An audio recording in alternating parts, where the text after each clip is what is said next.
Welcome to another episode of Rocky's Ramblings, the show that encourages you to get out and do your own rambling. Get out and explore the many places to go, things to do, and events to attend, many of them right in your backyard. Well, I'm in my backyard today. I'm at Lover's Leap on Highway 58 in Virginia. It's right on the Blue Ridge Mountains, on our way up to the Blue Ridge Parkway. We're going to do a show at Mabry Mill. Now, you're probably familiar with Mabry Mill. It's the most photographed mill in the country. So go with us as we head up there and see what there is to see.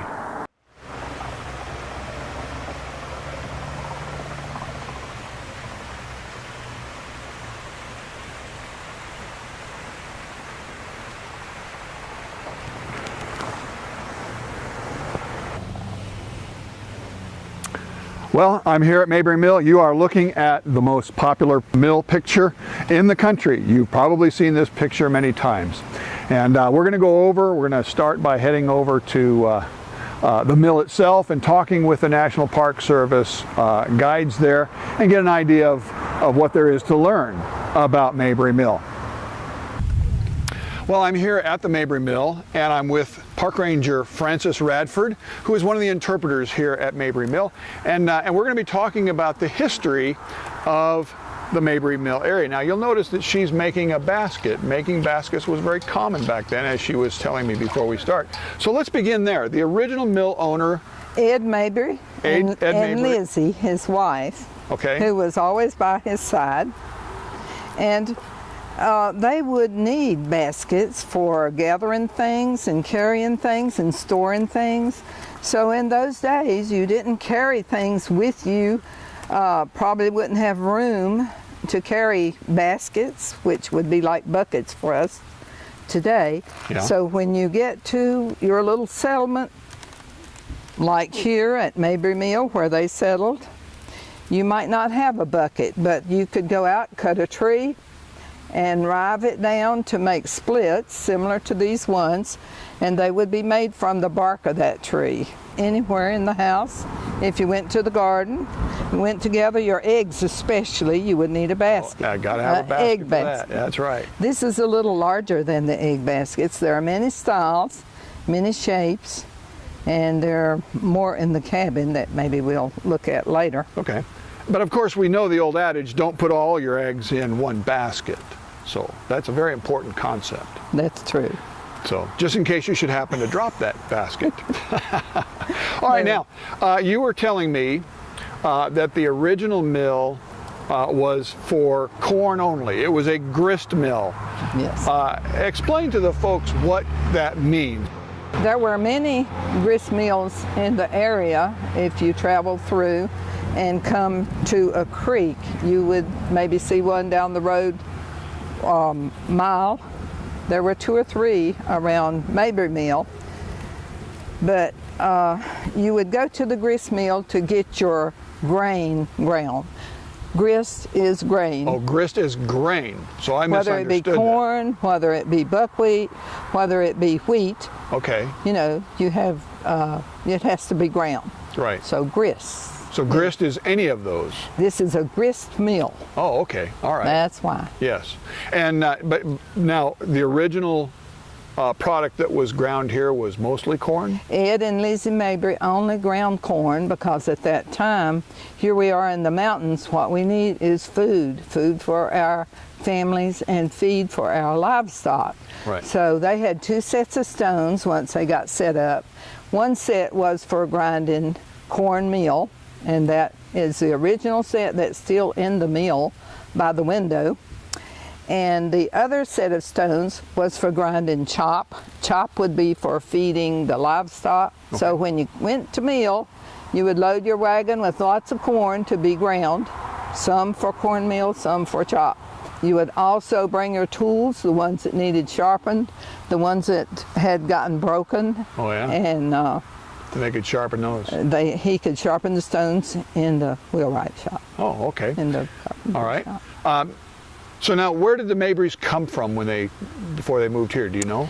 Well, they both are from this area. Okay. Ed and Lizzie Mabry got married in the late 1800s. And he knew this piece of property was for sale. And at that time, mining in the mountains of West Virginia was the thing. Oh, yeah. If you needed money. People here in the Appalachian Mountains did not have money. Money was rare. And so he went and worked for several years to make enough. Came back here, he and Lizzie. There was a little log cabin that sat across the road over there when they came here to the Thompson property. And they lived in that little log cabin for several years while they were building the grist mill with the sawmill and the carpentry shop. Oh, okay, so that was all built together. In succession. Okay, sure. I could give you years, but I guess that's not That's too all right. important. Yeah. So then when they got the sawmill built, they would saw logs that they had cut and make boards for building a house that sat right where the cabin is today. Okay, very good. They lived in that cabin, that house, as long as they were here. All right. All right. Well, we're going to go down to the mill and see how that all works and talk with the folks down there. So That will be great. thank you very much.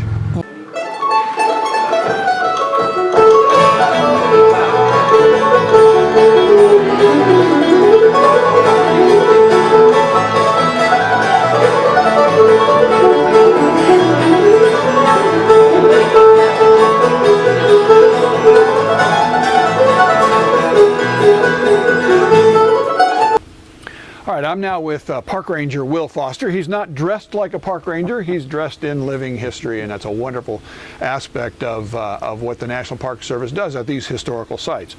Will, welcome to the show. It's a pleasure to have you. Thank you very much. Welcome to Mabry Mill. Oh, well, thank you. At Mabry's Blacksmith Shop. And that's where we want to go, is the Blacksmith Shop. Of course, the mill, the Blacksmith Shop, the Carpenter Shop, as all part of the entire building of the Mabry Mill site. Let's concentrate on why you had to have a blacksmith shop in the first place. Well, Ed had a philosophy about this particular site. He and his wife came here 1899 and they wanted to make a living here. Ed's philosophy was to be able to do as many things as he possibly could. He didn't want to be just a blacksmith, didn't want to be just a wheelwright, didn't want to be a miller, but he wanted to encompass all of those things.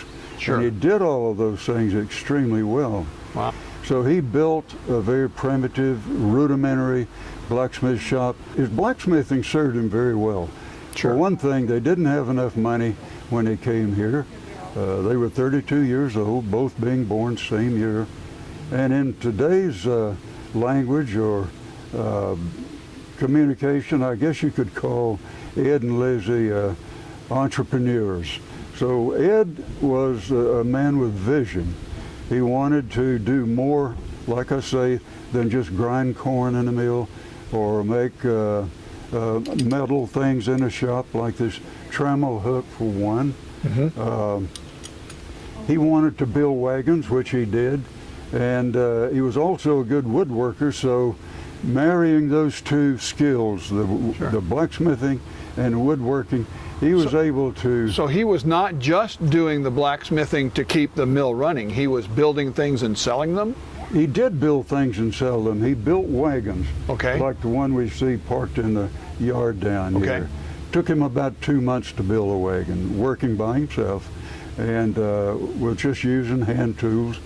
Certainly no electricity here until about 1942. And so he wanted to build a mill, and like I say, he was a man of vision. So when local people wondered why in the world he and Lizzie would want to think about building a mill on this place, Ed was looking on down the road. He was going to do more than just grind corn. So he was depending on those blacksmithing skills to help him get all of this up and going. So when they first came here, there was an old broken down log house across the road here where our restroom is now.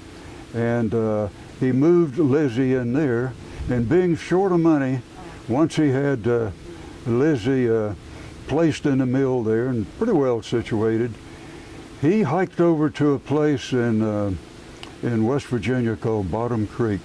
Okay. And with his blacksmithing skills, hired himself out as a blacksmith, shoeing mules and drawing out picks, and first one thing, then another. He was gone for about a year, saved up his money, and then he came back, and he and Lizzie then started building, well, the Blacksmith Shop first. They did that in 1908. Okay. So the Blacksmith Shop was 109 years old this year. Wow. And then after that, then once he had the Blacksmith Shop established and his tools set up and what have you, then he was in a position to build the mill. And there was a lot of mechanization that goes into building a grist mill. But, and I won't get into the mill at this point because you're going to we're gonna talk about that a little bit later. Yeah. But of course he could build all the mechanisms through Absolutely. at the shop. Right, he certainly could. Or the light metal work anyway. He could. Yeah. He did all that in the shop. So he needed the blacksmith shop to do Sure. that. He needed it to go over to West Virginia to earn a little money to come back and get some of this building started. Sure. And so anyway, he had built wagons prior to coming here. He also made little straight back chairs like the ones that we're sitting in. So it was just another skill that he had to add to this repertoire, you might say. Whatever he could do to make a living here Right. on the site. Makes sense to me. Chances are people consisted of hill farmers that lived back in the hollows and the hills would come here for various things. And chances are there would be, in the course of a day, more than one thing that they would want done. Everyone that came here didn't need to have corn ground, didn't need a wagon or a wagon hill repaired. But Ed, working in a blacksmith shop, was really thought of more as a repairman. Okay. He was never considered to be an artist blacksmith. Oh. So he didn't embellish the work that he did. Okay. Ed's philosophy on that now was to make a thing function. That's the only reason that he didn't embellish it with putting twists and scrolls and what have you in his work. It had to work. And it was the only reason that this shop survived here in 1908 when the blacksmiths across this country were out of business. Really? And the thing that put them out of business was the Industrial Revolution. Sure. And it started arguably around 1840 to 1850. Right. And one of the first things that they made, or they began manufacturing, would have been horseshoes. Well, that's what just about all the blacksmiths did. Sure. And so by 1850, there was a fellow by the name of Swift, aptly named, I think, who invented a machine for making horseshoes. And it turned them out in such great number that blacksmiths couldn't compete with it anymore. So the blacksmiths that were doing maintenance and could do other things could stay alive. Could stay alive, Yeah. exactly. They were, some of them, like Ed Mabry, were more versatile. And a lot of people refer to Ed Mabry as being a jack of all trades, and you know how that goes, Sure. master of none. Exactly. But it certainly didn't apply to Ed Mabry. Yeah. And I've always thought of him, rather than being a jack of all trades, as a Renaissance man. Oh yeah. Because he could think. He had thinking capability. And he was obviously born with certain mechanical skills. He could do pulley ratios and things like that. He never had any formal education. And to my knowledge, there were no places in this particular part of Virginia, certainly in Patrick County where Ed grew up, Ed and Lizzie, that had anything like that that he could walk to and look at and get some ideas of his own so he could come back and pursue his dream. And that So he had to think them up himself. he had to think them up himself. That's exactly what he did. So the blacksmithing in that respect served him very well. Sounds like it. Well, certainly a necessary part of running a mill, a necessary part of doing more than just running the mill and making a living. Well, thank you, Will, for that talk Sure. about blacksmithing. We're going to run down to the mill itself and learn more about the situation. Okay. All right.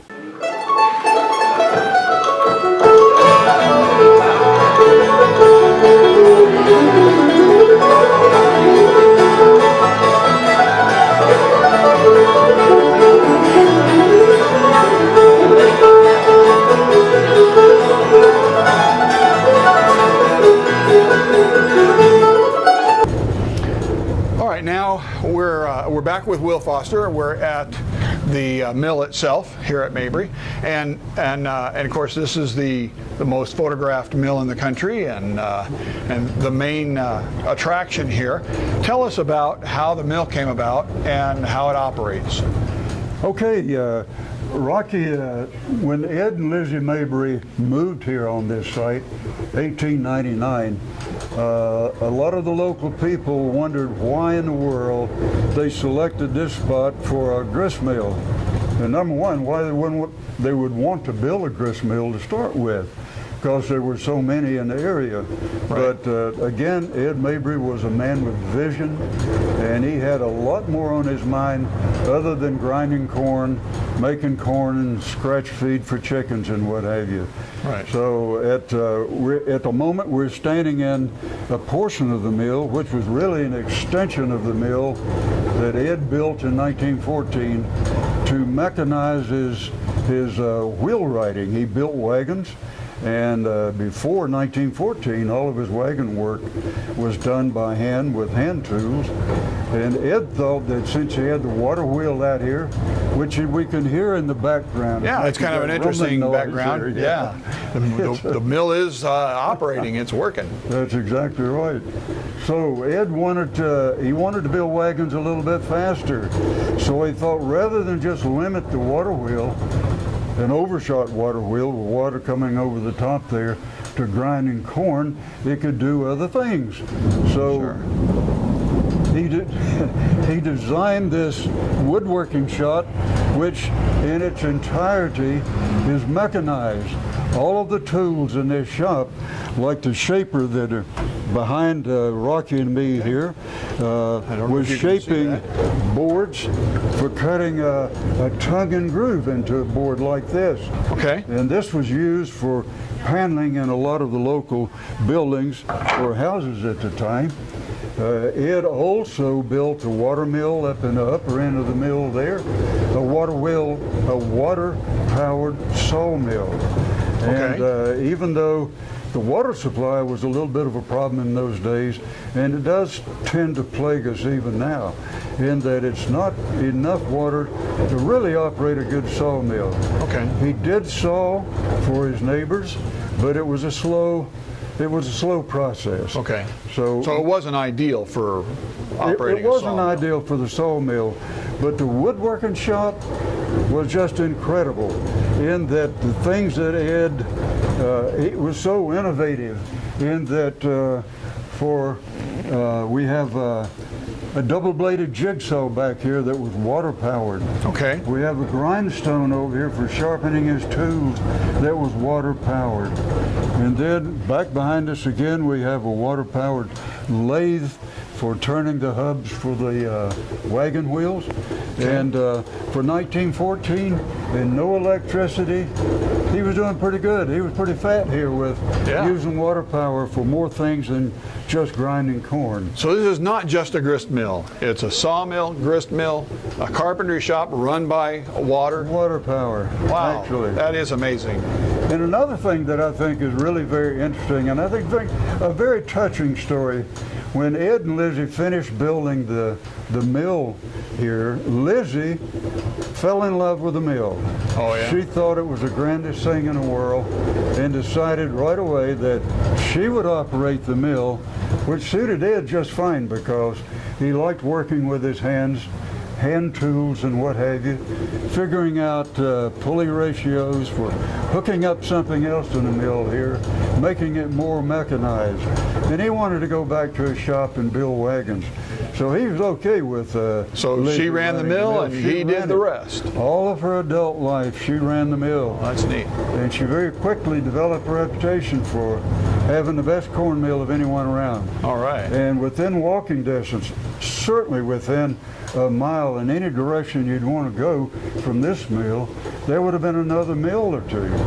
And local people would come by these other mills to get over to Lizzie and her corn meal that she ground. She took her time with it. She didn't burn it. A lot of the mills would get in a hurry, and they also had more water flow than Ed and Lizzie had here. Okay. So It was not just a choice of Lizzie to run the mill slowly. It's a matter of They had to water. live with a limited amount of water, which served her well in the end. Sounds like it. So when Ed died in 1936, Lizzie, they were a very tight couple. Just the two of them worked here with no children. Two of them worked here right up until he died. Prior to Ed's death in 1936, he was quite ill, and he couldn't maintain the mill, and they had to shut it down. And Lizzie was just brokenhearted because she couldn't run it anymore. So when Ed died, she sold his blacksmithing tools, sold his wheelwrighting tools. She didn't need those anymore. No. And she got up with Sears and Roebuck and ordered a little gasoline-powered single-cylinder hit-and-miss engine and installed it right here in what had been Ed's woodworking shop, belted it up to the main drive shaft, and she continued to put along for another 4 years before her health failed, and she had to let it go then. But for another 4 years, she furiously kept up or maintained that reputation she had for making the best cornmeal around. Sounds like a great couple. They were wonderful. Yeah. They really were. Well, that's wonderful. And even though our site here is pretty much, in terms of interpretation, dedicated to treating the visitor with an example of how Southern Appalachian mountaineers lived 100 years ago. Yeah. This is a classic example, and we think of it as a national treasure. Sure. And that all of these wonderful old, and what that looks like decrepit tools here, like the wagon, like the mill itself, the blacksmith shop, these wonderful relics we're trying to keep alive. Sure. For one reason, and that is to not only expose younger people to a lifestyle that they've probably never witnessed before, but these old relics we consider to be stepping stones to the future. Sure. Because without these things, we couldn't know who we are, where we That's right. came from, or how we got to where we are. Or we'd never now. gotten to where we are. That's exactly right. Exactly. Well, that's a wonderful story, and I really appreciate you sharing it with us. After a beautiful drive up to the Blue Ridge Parkway and the time spent with the interpreters at the Mabry Mill, Cabin, and Blacksmith Shop, it's time to check out the Mabry Mill store. When you first walk in, you'll see they have a number of food items for sale, including cornmeal and buckwheat flour, and you'll also see that there's a souvenir shop. We'll check that out in a little bit.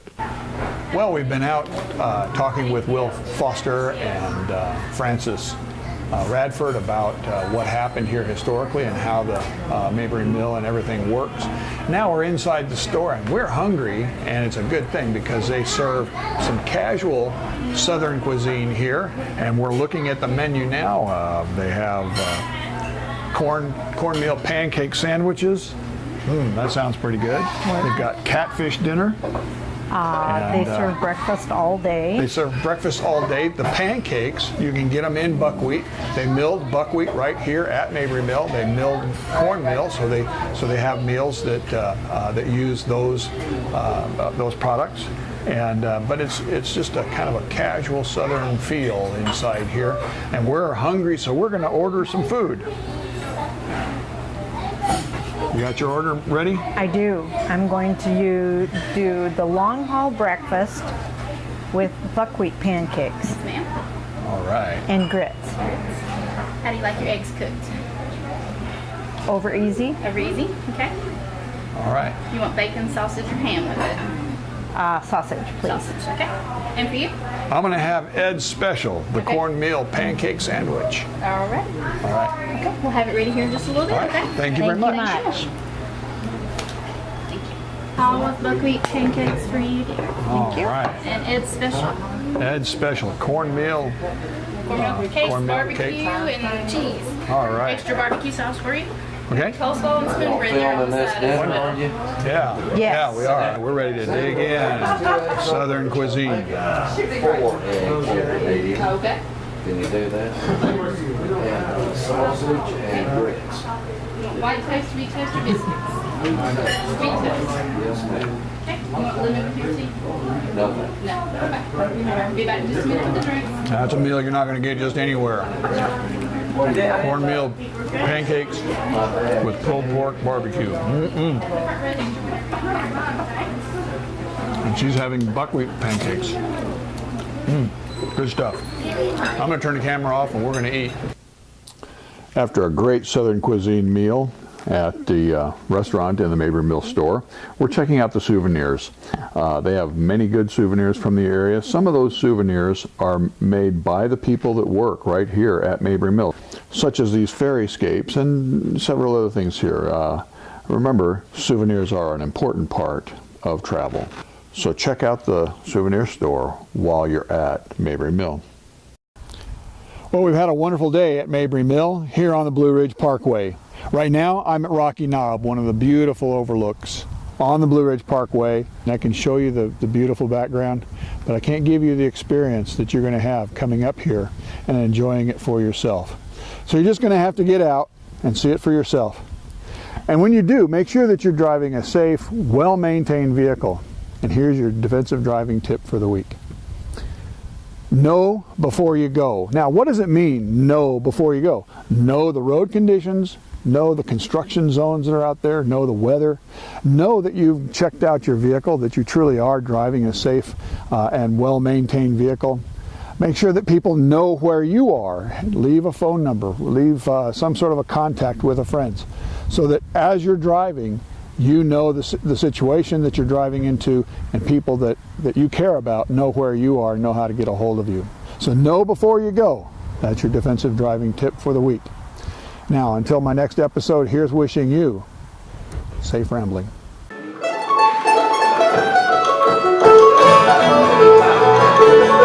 Thank you.